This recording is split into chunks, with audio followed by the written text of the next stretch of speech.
दहिवडीचे सहाय्यक पोलीस निरीक्षक दत्तात्रय दराडे यांच्याकडून खुनाच्या तपासाची माहिती। दिनांक 5/11/25 रोजी कोकजाई गावामध्ये एक मृतदेह मिळून आला आहे अशी माहिती आम्हाला पोलीस पाटील कोकजाई यांनी दिली होती। त्यानंतर आम्ही स्वतः स्टाफसह घटनास्थळावरती पोहोचलो, मृतदेहाची सगळी पाहणी केली। त्या ज्या डोक्यावर जखमा होत्या त्यावरून प्रथमदर्शनी असं जाणवलं की हा मर्डरचा गुन्हा आहे। त्यानुसार त्या मयताच्या पत्नीची आपण पहिल्यांदा फिर्याद दाखल केली, गुन्हा दाखल केला। CR नंबर 40/25 BNS कलम 103(1) अन्वये हा गुन्हा दाखल केला होता। त्या अनुषंगाने आपण गावामध्ये आमच्या स्टाफसह माहिती मिळवत होतो। आम्हाला आमच्या एका गोपनीय बातमीदारामार्फत एक बातमी मिळाली की असा एक आरोपी आहे, संशयित आरोपी आहे आणि तो आणि जो मयत आहे रात्री उशिरा 10:30 वेळेस त्यांनी त्याला पाहिलेले होते अशी माहिती मिळाल्याने आम्ही स्वतः पोलीस नायक धुमाळ, पोलीस कॉन्स्टेबल कुदळे असे आम्ही 3 जण त्या आरोपीचं संशयित आरोपीचं आम्ही घर पाहून आलो। घर पाहून आल्यानंतर त्याची सर्व माहिती घेतली। तो घरात असल्याची खात्री आम्हाला झाली। आम्ही स्वतः त्या ठिकाणी घरात गेलो, सदर आरोपीला ताब्यात घेतलं, चौकशी केली। त्या चौकशीमध्ये त्यानं गुन्ह्याची कबुली आम्हाला दिलेली आहे। त्यानंतर LCBचं पथक त्या ठिकाणी PI देवकर साहेब यांच्या मार्गदर्शनाखाली त्या ठिकाणी आलं। EPI फार्नांचा स्टाफ यांची आम्हाला त्या ठिकाणी मदत झाली। आम्ही LCBचं पथक, आमचं पथक, आम्ही सर्वांनी त्यांची मिळून चौकशी केली। त्या चौकशीमध्ये सदर संशयित आरोपीने गुन्ह्याची आम्हाला कबुली दिली आहे। सदर आरोपीला आम्ही अटक केली आहे। माननीय कोर्टाने 5 दिवस PC दिलेली आहे।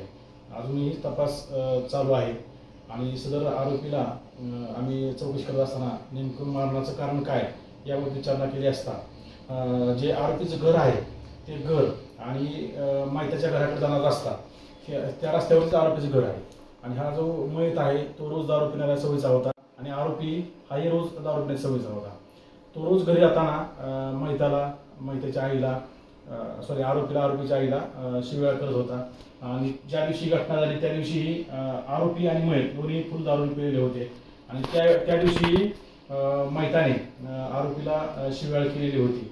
त्या शिव्याळचा राग मनात धरून आरोपीने त्या डोक्यामध्ये दगड टाकून त्याचा खून करून ती बॉडी त्या ठिकाणी शेतामध्ये टाकलेली होती अशी त्यांनी कबूल दिली आहे। आरोपीला अटक केली आहे, पुढील तपास चालू आहे। नमस्कार, आपण पाहतात भरारी वृत्तसेवा हा बातम्यांचा चॅनल। दहिवडी पोलिसांची दमदार कामगिरी, 24 तासात कुळकजाई खुनाचा उलगडा, आरोपीस केले जेरबंद। दहिवडी पोलीस स्टेशन आणि स्थानिक गुन्हे शाखेच्या संयुक्त विद्यमाने कारवाई करत फक्त 24 तासात खळबळजनक खुनाचा उलगडा करण्यात पोलिसांना यश आले आहे। या घटनेतील आरोपीला तात्काळ ताब्यात घेऊन चौकशी केली असता त्याने आपल्या गुन्ह्याची कबुली दिली आहे। हा प्रकार कुळकजाई येथे 5 नोव्हेंबर रोजी घडला असून याबाबतची माहिती दहिवडी पोलीस ठाण्यात सखाराम शिपटे यांनी दिली। रमेश मारुती इंगळे हे 53 वर्षाचे गृहस्थ स्मशानजवळील शेतात नग्न मृतावस्थेत आढळले होते। घटनास्थळी माहिती मिळताच दहिवडी पोलीस स्टेशनचे सहाय्यक पोलीस निरीक्षक दत्तात्रय दराडे, महिला पोलीस उपनिरीक्षक स्वाती घोंगडे तसेच स्थानिक गुन्हे शाखेचे पोलीस सहाय्यक निरीक्षक रोहित फारणे यांच्यासह मोठा पथक दाखल झाले।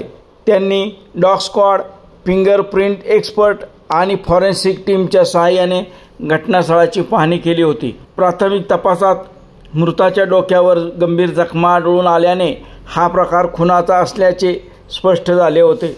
त्याबाबतची तक्रार रेश्मा रमेश इंगळे यांनी दहिवडी पोलीस ठाण्यात दिली होती। त्यानंतर सातारा जिल्हा पोलीस अधीक्षक तुषार दोशी, अप्पर पोलीस अधीक्षक वैशाली कडूकर आणि उपविभागीय पोलीस अधिकारी रणजित सावंत यांच्या मार्गदर्शनाखाली दहिवडी पोलीस आणि स्थानिक शाखेच्या संयुक्त तपास पथकाने संशयिता शोध सुरू केला। गोपनीय बातमीदाराच्या माहितीच्या आधारे पोलिसांनी शुभम दत्तात्रय चव्हाण हा वय 29 वर्षाचा तरुण यास ताब्यात घेतले। त्यानंतर त्याची कसून चौकशी केली असता त्याने गुन्ह्याची कबुली दिली व मयत रमेश इंगळे हे वारंवार दारूच्या नशेत घरी जाता येता भांडण करत असल्याने व शिवीगाळ करत असल्याने रागाच्या भरात त्यांना दगडाने मारहाण करून त्यांचा खून केला अशी कबुली शुभम चव्हाण याने दिली असल्याची माहिती दहिवडीचे सहाय्यक पोलीस निरीक्षक दत्तात्रय दराडे यांनी पत्रकारांना दिली। या यशस्वी कारवाईबद्दल सातारा जिल्ह्यातील पोलीस दलाचे सर्वत्र कौतुक होत आहे। दहिवडी पोलीस ठाण्यातील पोलीस अधिकारी व काही कर्मचाऱ्यांनी घेतलेला परिश्रम तातडीने फळाला आले असे म्हटले तर वावगे ठरणार नाही।